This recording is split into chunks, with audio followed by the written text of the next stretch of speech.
Now, going over to the business blunder of the day, you have Disney. Their stock tanked about 10% last week as the company continues to struggle and maybe someday will make a profit on the streaming. No promises, though. Now, this comes to us thanks to good old Yahoo Finance. And they say, quote, Disney stock falls as company attempts to make streaming business more profitable. And so basically, this is Alexandra Cannell. And she noted that, quote, Disney said an important part of the streaming business is turned a profit for the first time, but expects weaker results in that segment for the current quarter, sending stock down nearly 10% Tuesday last week. The forecast highlights Disney challenges in achieving sustained profitability in streaming, a key priority in its linear TV business declines. Overall, Bob Iger's recent turnaround plan has made investors more bullish on the stock in recent months. The company is also fresh off with a win with a high proxy fight against activist investor Nelson Peltz, who, yeah, that would have been better for the company if he won. He wants to get the company out of politics. He wants to have the company make products and entertainment for everyone, not just extremists and people who are, as this has become a political company, people who are traditionally leftist or on the far left as they inject sexual themes into children's materials and all the propaganda. That's why the media part of Disney is losing billions. The parks are still making a profit. That's why, and again, they're making so much money on legacy media and they have so much intellectual property, they'll never go bankrupt. Very similar to Bud Light. Their portfolio is too diverse. There's so much demand. They're not going to go away. Now, they also note that in Disney's second fiscal quarter, the direct-to-consumer portion of its entertainment business, which includes Disney Plus and Hulu, did an operating income of $487 million compared to a loss of $587 million in the same time period a year before. It said it expects DTC results in the entertainment segment to be in the red third quarter, driven by losses from its India-branded Disney Plus Hotstar.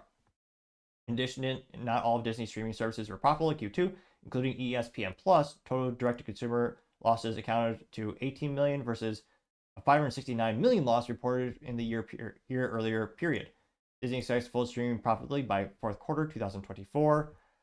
And they also know that the company reported Q2 adjusted earnings of $1.21 per share, which beat the analysts. The analysts were thinking they'd make about $1.10 per share.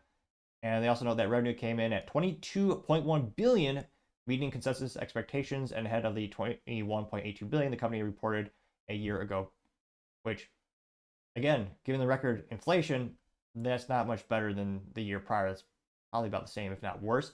Disney also raised its guidance for the full year adjusted earnings growth to 25%, up from 20% prior. However, Disney did take a hit after merging its Star India business with Reliant Industries, reporting an impairment charge of more than $2 billion.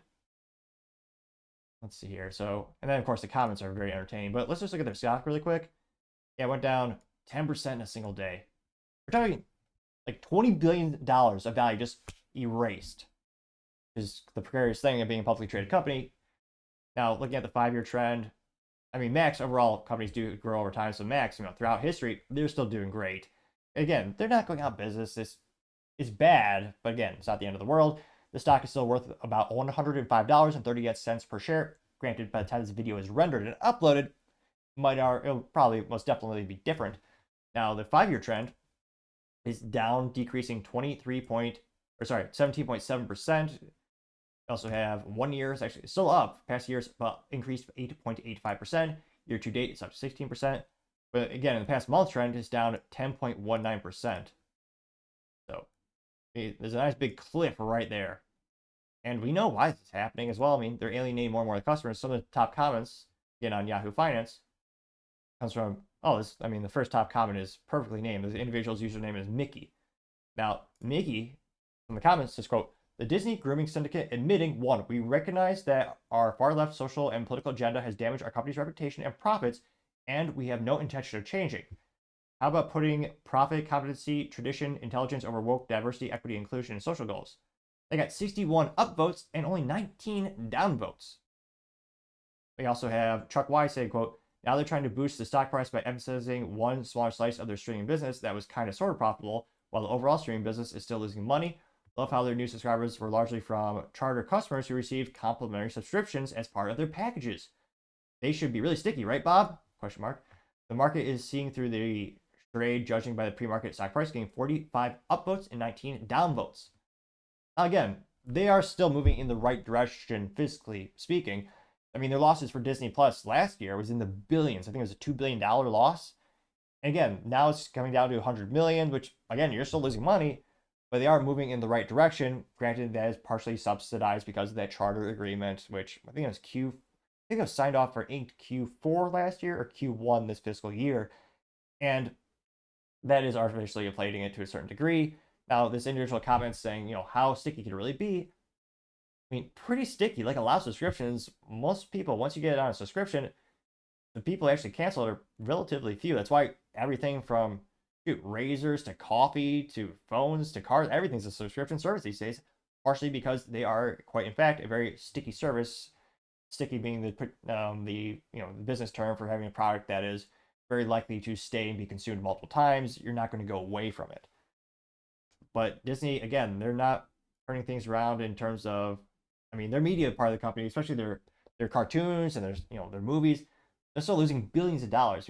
Everything from Indiana Jones to Star Wars is losing money, which for that to lose money, it is almost an unprecedented amount of ineptitudes.